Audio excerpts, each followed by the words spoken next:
Ed Cameron's, now Al Bielek's, journey through time started when he jumped off the USS Eldridge in 1943 during the Philadelphia experiment.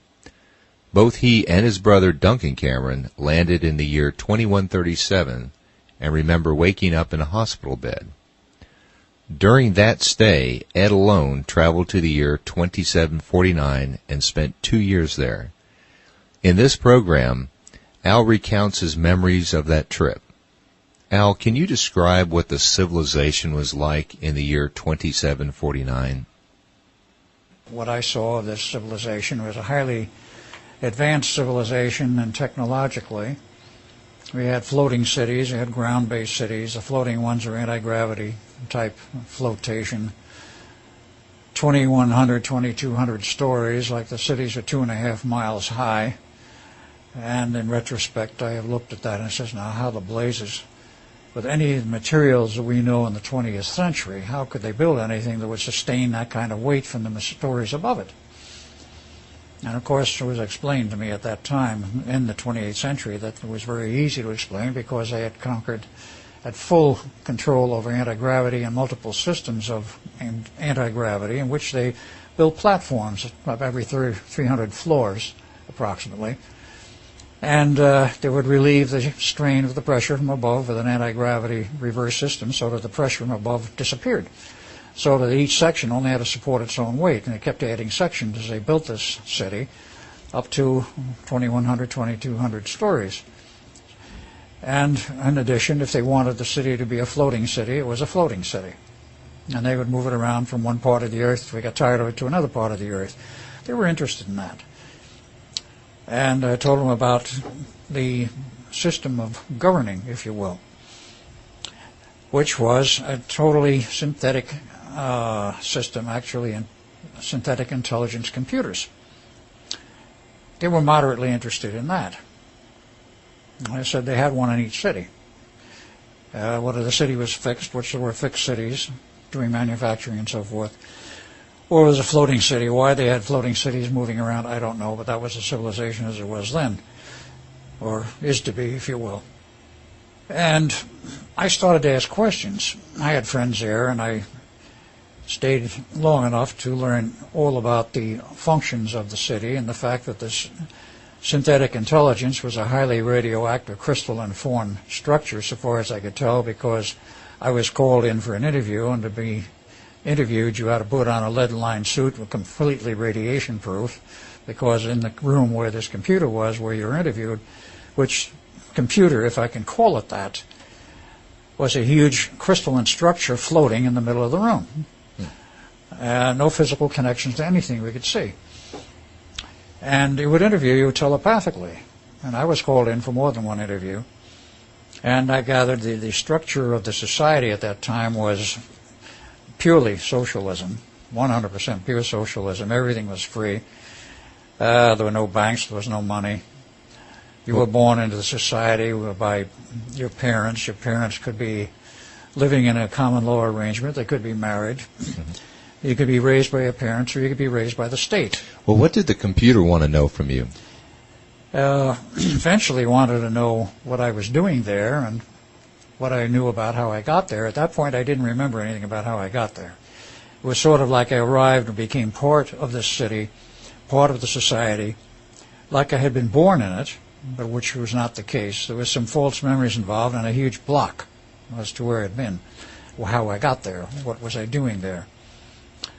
I sort of absorbed the place and became part of me, and I became part of it, so to speak. And one tour guide I became very friendly with, as I found out much later. Isn't that what you were? You were a tour guide, weren't you? I became a tour guide of sorts because I adopted this profession. Everybody was expected to get an education, a minimum education, and then, of course, contribute something to society, do something useful. Mm-hmm. Whether it's manufacturing, being a tour guide, a scientist, an engineer, whatever, manufacturing. What did you give tours of? The city, basically. To because tourists? People came to these cities from elsewhere on the planet. Mm-hmm. And they would like to see all of the workings, particularly the floating cities, where did they go, what did they do, and the cities based on the ground had these transportation tubes, they're called acceletrons. It was sort of like a moving sidewalk. You had one type, which was a moving sidewalk. You jump on a thing and move through the city. You can jump off where you wanted. The other was a tube-type apparatus where you jump in the thing and it would propel you, similar to the Montauk operation. But it was a localized, much slower thing in which you were propelled through the tube to it's sort of like a continuous belt. You get on it and you get off where you wanted to get off. And some other part of the city. The kids used to love this thing. It was entertainment for them.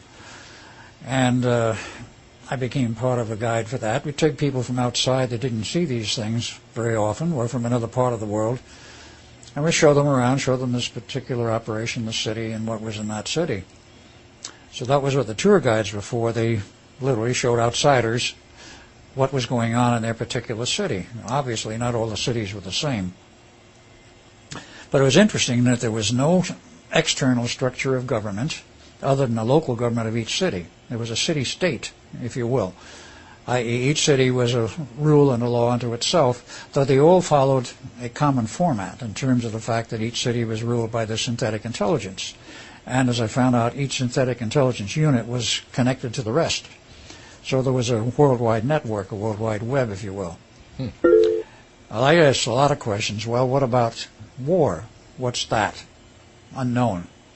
Well, the unit which I talked with, the particular intelligence system, we had a nickname for them. We called it the Lama, much like the Lama in a monastery. The Dalai Lama. Yes, much like the Dalai Lama, if you will. I asked them, well, wasn't there war in the past? They said, oh, yes, we had wars in the past. I said, that's long gone. I said, are there any armies, standing armies, or military operations, military organizations? None. No soldiers? No. No military? No. No Navy? No. No Air Force? No. No satellite system? You wouldn't answer that one. Well, do you have means in case of something like an invasion from outside? Suppose somebody from outside wanted to come in and take over the planet.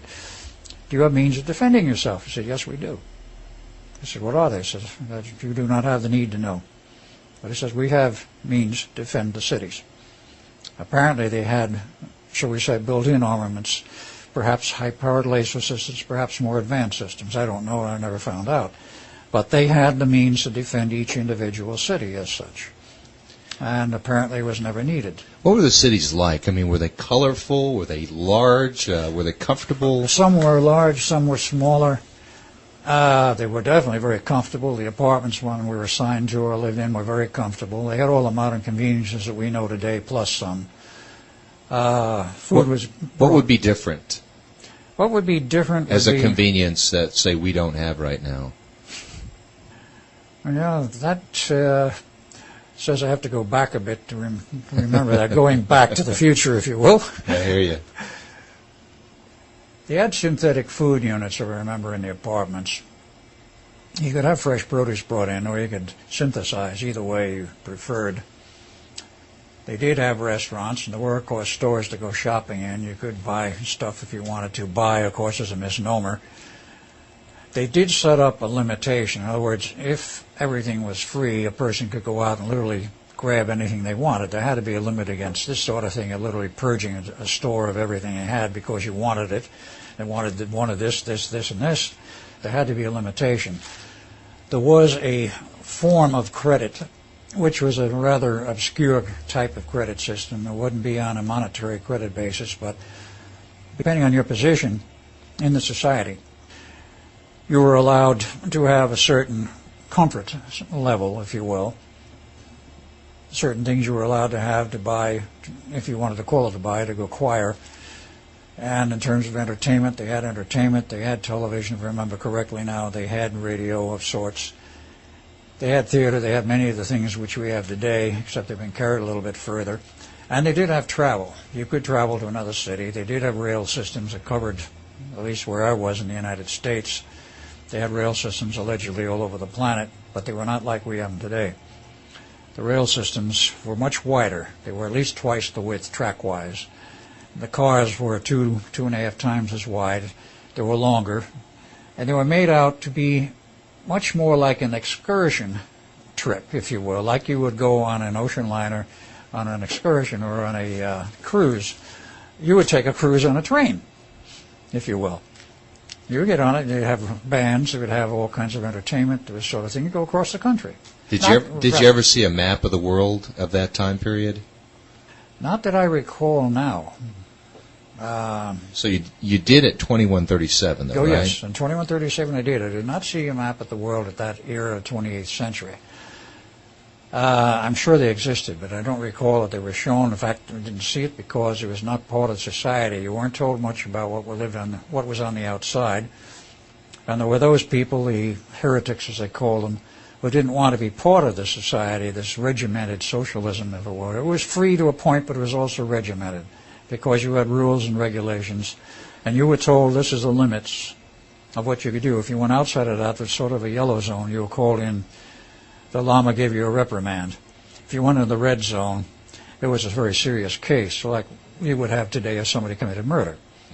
Well, they had rules involving that kind of society, rules and regulations. And if you went outside of the normal zone or the red zone, you were called in for not just a reprimand.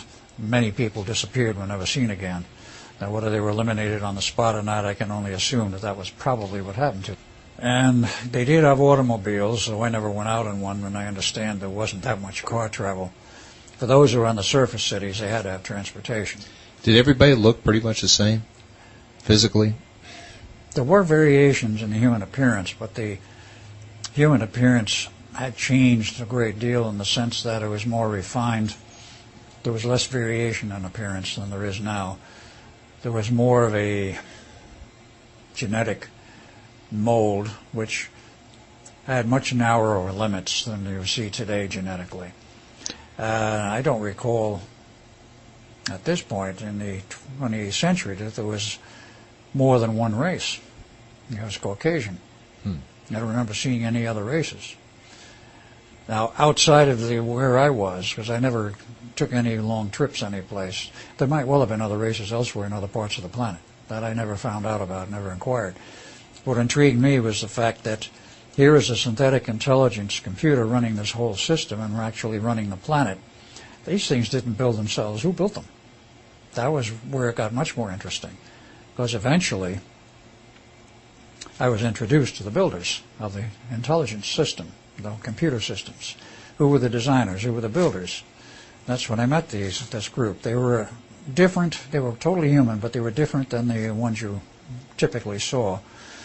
They ran 6'2", 6'3", average, extremely intelligent, genetically, I guess as about as perfect as you could expect anyone to get. They were the result, as they told me, of genetic engineering that had been ongoing for centuries. And it was in the 26th century, they perhaps came from a long line of computer engineers. It was in the 26th century they decided to engage in the experiment of synthetic intelligence to see if they could run the whole planet. Probably Bill Gates' great-great-great-great-grandson. Very possibly. Maybe Bill Gates' grandchildren or great-grandchildren. But that was the way I was introduced to them, and that they were running everything behind the scenes. They kept totally out of sight. They didn't interfere with the computer operations unless something went wrong, and apparently there was one case of where the way the computers were programmed, as I understand it, they had a wide latitude of operation, wide latitude of what they could do, but there was one inbuilt function which was allegedly inviolate. They could never lie to anyone about anything. If they felt it inappropriate to give an answer on something, you just say, I can't give you an answer on that at this point, or that's not in your domain or whatever, but they wouldn't lie about it. One of them did lie, apparently, at one time, and one of them was scrapped and replaced.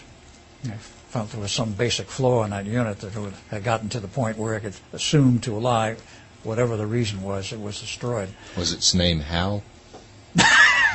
From the famous movie? Yeah. Not that I know of. Well, they say history repeats itself, you know. Good point. Yeah. As I got to meet these people, I got to learn a lot more about prior history, prior to this point. And as they said, they had undergone genetic engineering themselves from the 22nd and 23rd century, and they emerged as perhaps one would say the dominant intelligent species on Earth. They had a name for themselves, which I'll give you in a minute or two. But they, literally the power behind the scene running this whole thing, and they were beginning to realize something, which I've learned since, perhaps because of their writings, which have come back to this century. There was a major flaw, which they realized was possible, from what they told me, but it was only beginning to show up in the 28th century. And that was the fact that if you have pure socialism, a set of guidelines where society must adhere to, and everything's free, you lose incentive to create. You lose that creative ability. And you just fall into the pattern, and the pattern remains unchanging. There are no new inputs, and eventually the whole damn thing will collapse because there's no reason to go ahead and do anything new. There's no reason to create anything new, and people will get tired of the same old thing eventually. And if they see nothing changing, no future, nothing that they can help to create, then that creative impulse is gone, and eventually society collapses and dies. Well, that's very strange because, I mean, you could look to present-day Soviet Union and find the same example there. That's why communism You fell. certainly can. Communism is socialism under another name. Yeah, so it's odd that they wouldn't have looked back into history to learn that lesson before creating the society they created. Well, one of the things I looked at and had perhaps as a consideration was the fact that in the 22nd, 23rd century, world population was only around 300 million total. And there was a definite decision, and of course this is in current day's data, the New World Order feels that the ideal world population would be around 500 million. It shouldn't be over 1 billion. The natural resources and such cannot support it, sustain it indefinitely, which is beginning to show. But as part of that assumption of this century, apparently they considered the same thing, that the maximum desirable population on the planet should be around 500 million, and they were aiming everything at that 500 million population, which is where it was in the 28th century. And it was approaching that in the 25th, perhaps, from what they told me. But they wanted to try and make a system of socialism work because they didn't want to go back to all of the evils and the problems of the banking systems, particularly private banking, which have existed in the last 10 centuries of this up to this time. And they didn't want to see that repeated, with everything leading into wars and fights for the sake of profit, and what it did to humanity. Well, of course, that's one side of the coin. The other side of the coin is it goaded humanity into advances. You create a problem, you find a solution, but the solution is how to beat your enemy in war, or how to get out into space before somebody else does, or whatever it may be, or to defend yourself against an invasion. It creates a desire, an incentive for something which in the long run becomes perhaps productive and adds to the sum total knowledge of humanity. But they felt, for whatever their reasons and choices, that they wanted to try the grand experiment with socialism controlled by a highly intelligent synthetic intelligence system rather than by humans, because they realized if humans control this, it gets out of hand. You get an elite group who runs the show and runs it for their own benefit and their own profit, which is exactly what's going on the planet today. So were any of these computer programmers taking advantage of the fact that they wrote the program that controls everything? Or were they... As far as I could tell, they did not. They were really... Because they could have then controlled the world with that They power. in a sense, they already did, because they created the computers, and if they found that a computer went out of its bounds of its own programming limits, they would pull it and replace it. But they were pretty good folks then. Apparently, they were what you might call the perfect human. Yeah. That's hard to say in a certain sense, but they seem to be that. They had no self-desires in terms of gaining power or control. Or They were not accessing ambitious. control. They are not ambitious. Huh. And it's a very peculiar thing, because they also had, separate from the main cities, they had their own culture, they had their own art, their own, I wouldn't say religious beliefs, but their own philosophical beliefs, which had gone beyond religion. Religion didn't exist, I might add, in the 28th century. It was What did they- almost non-existent in 2137. What did they think of God, or what was their Well, concept of God? They did think of a supreme being, but they thought of it in a very different sense than most religions do today. Most religions today take a very narrow view of the punishing God and the rewarding God, and you do what he says, everything's fine. If you don't, he'll punish you. That's long gone in terms of their outlook. It's considered a supreme being that it is very difficult to get to know, that is beyond all of us in terms of awareness and understanding, but it, the God, learns through communicating through us and contacting us and being part of our experience, that we are part of God just as God is part of us, and it's a two-way street type thing. It's a reciprocal arrangement, if you will. And that God is beyond the physical universe as we know it, but maintains contact with the physical universe through us. And that was apparently their attitude and their religion. And you can find that information today in the network, in the net, and so forth under the name of the Wingmakers, because that is what they call themselves.